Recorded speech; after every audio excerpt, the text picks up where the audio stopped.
Well, I don't say the N-word. I don't like the N-word, but I don't dislike it enough to listen to the edited versions of songs.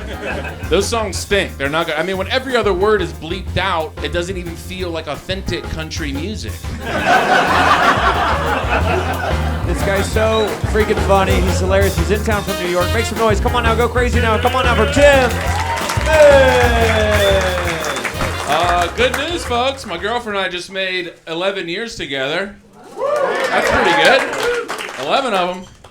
That's a long time. 11 years. I sent her a dick pic, like recently. She was like, yeah, I know. I tried to spice it up, so I sent her a picture of my best friend's dick. She was like, yeah, I know. She's cheating on me with a good friend of mine.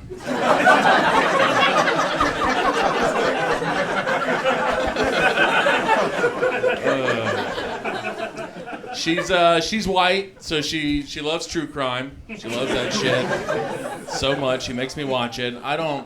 There's not a lot of good information in there for guys. Like, women can learn some stuff. The stuff guys learn, it's not great. Like, if a woman gets murdered, 9 times out of 10, the husband did it. They're automatically the main suspect. I don't need that info in my head. I can't react naturally now. If something did happen, if I came home and she was dead on the floor, my first thought would be like, I gotta get rid of this body. There's no way I avoid prosecution. There's no way. I do this every night. They're like, where were you on Tuesday from 8 to 12? I'm like, I don't know, I took an edible and I think I went, what's that? Oh, I'm doing 30 to life? Great. Gotta find a better end to that one. Long-term relationship. You learn little tricks in a long-term relationship, how to keep it going. It's hard.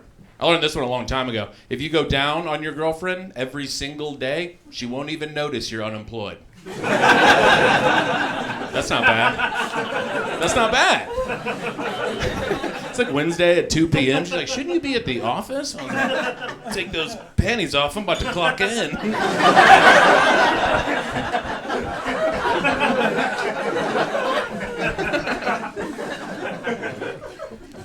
We're at like the kid having age. I don't know about kids. I just don't know if it makes sense. I read somewhere that to raise a kid from birth to 18 costs $750,000. $750. I just paid off my student loans. I don't know if I'm ready to make another horrible financial decision. You know what I mean? Like, and student loans suck, but at least they don't resent you. Never logged in to make a payment and Sally Mae was like, I wish you weren't my dad. Okay, that one's pretty good. That's a keeper. That's a keeper. Oh, listen to this shit, Zanies. This made my fat buns giggle. I was flying out of Minneapolis. And I'm in the line for TSA, and they have this big sign right there at TSA, and it says, if you get caught with a firearm, you will be arrested, you will go to jail, and you will miss your flight. I appreciate the clarification on that last point. I mean, the balls. That would be incredible. You get caught with a sawed-off shotgun on a Delta flight, and you get tackled, fucking thrown in the back of a cop car, and you're like, wait, am I going to miss my flight? Yeah, dude. Yeah. You're going to miss your flight. Also, the next 10 years of your daughter's life. You're going to miss those, too. Oh, God. My body's falling apart. I'm trying to keep it together. I'm back. I'm exercising again. You got to do that. That has its pros and its cons, Pros, you look better. Cons, you live longer. I don't love that. I want to look better, but at what cost, really? You know what I mean? Like, I'm not suicidal, but I certainly wouldn't fight for my life. You know when someone dies and everybody's like, he fought like hell. If that was me, they'd be like, boy, he gave up immediately. My grandfather's 95. Every time I see him, he's like, I don't want to be here anymore. Same, dude. Same. Fucking hate it here so much. God. I like being back in Chicago. It was a good city. I was just in Nashville doing some shows. Nashville's kind of poo. It's not great. The culture is just gone out of Nashville. It's just bachelorette parties and birthday parties. It's just hammered white ladies running around. They're doing the thing where the whole group of ladies, they all have the same t-shirt on with like the same fun little saying written on it. You know what I'm talking about? I'm looking at you, white ladies. You know what I'm talking about? This girl was like, I'm not nodding. I saw these girls on a birthday party and all their shirts said, talk 30 to me. I was like, okay. They saw me reading it and they were hammered. They were like, woo! I can talk 30 to.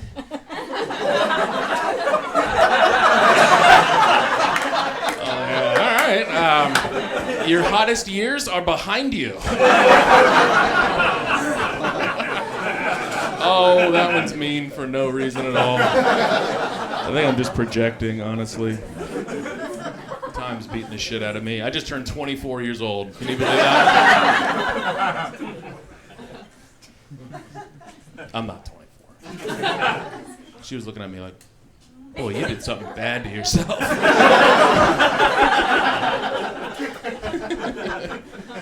Oh, God. Let's see, I moved around a lot as a kid. I lived in 7 different states before I was 14. Everybody thinks it was because of the military. It wasn't. It was just bad parenting. That's all. I was in 4th grade. My dad was like, hey, buddy, you enjoying your new school? I was like, yeah. And he was like, well, pack your shit. We ride at dawn. I moved from upstate New York to southern Louisiana in the middle of my 8th grade year. So it was a pretty seamless transition in my life. It was good. The South is different. It's a different place. I'd never heard somebody say the N-word before I moved to the South, ever. Not one time. I was in Louisiana for one day before I heard somebody say that. And I was like, oh my God, like, they just let the governor say that on TV? That is an insane campaign promise, my good man. Jesus. Oh, don't get. I don't say the N-word. I don't like the N-word, but I don't dislike it enough to listen to the edited versions of songs. I just those songs stink. They're not good. I mean, when every other word is bleeped out, it just kind of fucks up the whole tempo of the song. At that point, it doesn't even feel like authentic country music.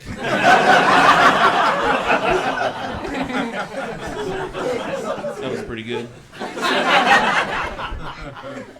Alright, if you guys don't like that one, what do you want from me? Honestly, looking through this dang notebook here. I don't know, we got any office folk in here? Love that energy. That rules. I don't know. Are you an office? You're not, for sure. You are, for sure. You look like you drive a truck. What do you do? All kinds of stuff? Hey, buddy, I'm going to leave it right there. Don't worry about it. He was looking at me like, don't fucking ask another question. Okay? I said all kinds of stuff. Let's just leave it at that. I don't know. I stunk in the office. I was no good. I just, it's the conversations you have are just mind-boggling. Because it's all surface level, just nonsense. And people feel so obligated to have these conversations with you. I was in the office at 8 in the morning. I'm pouring coffee from a coffee pot into a coffee cup. And a guy walks into the kitchen and he goes, "Are you getting some coffee?" I was like, "Yeah, dude." He's like, "Yeah, same." I was like, "Buddy, what if we just didn't do this? What if we never spoke to each other?" So I started saying just insane shit to people. Trying to get him to stop talking to me. It was a Friday afternoon. I'm in the elevator and this guy gets in. He wanted to talk so bad. I didn't say anything. He looked over at me and he was like, "Any big plans for the weekend?" I was like, "No, not really. I'm probably just going to catch up on some sleep, maybe put my dog down, Nothing crazy." He was like, "Oh, no. Was he pretty sick?" I was like, "No. No, I just prefer he not be with us anymore." That one gets a little dark at the end. I don't know. All I did in the office was lie. That was my big export in the office.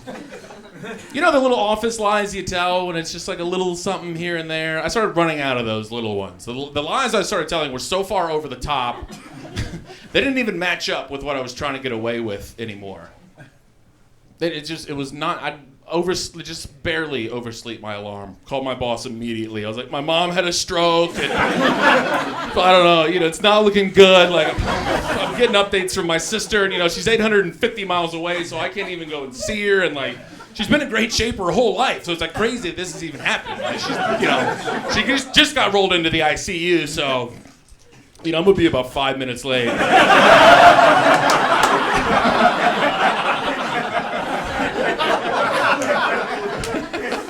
That one works every time. I can't say shit about that one. It sucks because now you have to live in that lie. Like that's your reality at work now. And I can't keep track of the lies that I was telling at work. My boss came up to me like 2 weeks later. She was like, Tim, how's your mom? I was like, why? What's up? She's like, oh, sweetheart, your mom had a stroke. I was like, oh, she sure did, didn't she? Like, I don't know, I've been pretty discombobulated recently. And I don't know if you heard, I also had to put my dog down. So it's been kind of a tough week.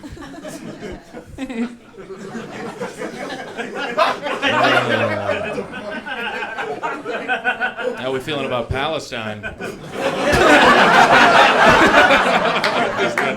Everyone was like,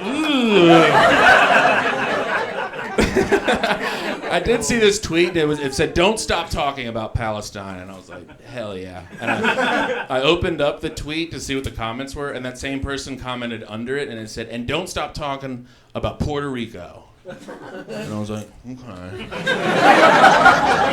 And then right under that one it said, and don't stop talking about the Congo. And I was like, look, like, I barely have a grasp on the Palestine thing. I don't know if you want me out here blabbering about the Congo.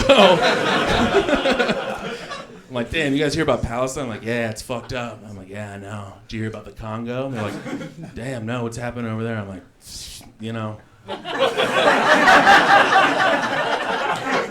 don't know. I heard there was like some really big diamonds that these like crazy monkeys are trying to protect or something. Wait, was that movie from like 1992 or? I don't know, guys. I'm gonna end it there, guys. I'm Tim. Thank you so much.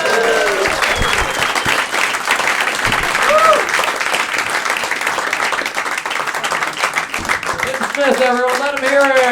Let him hear it.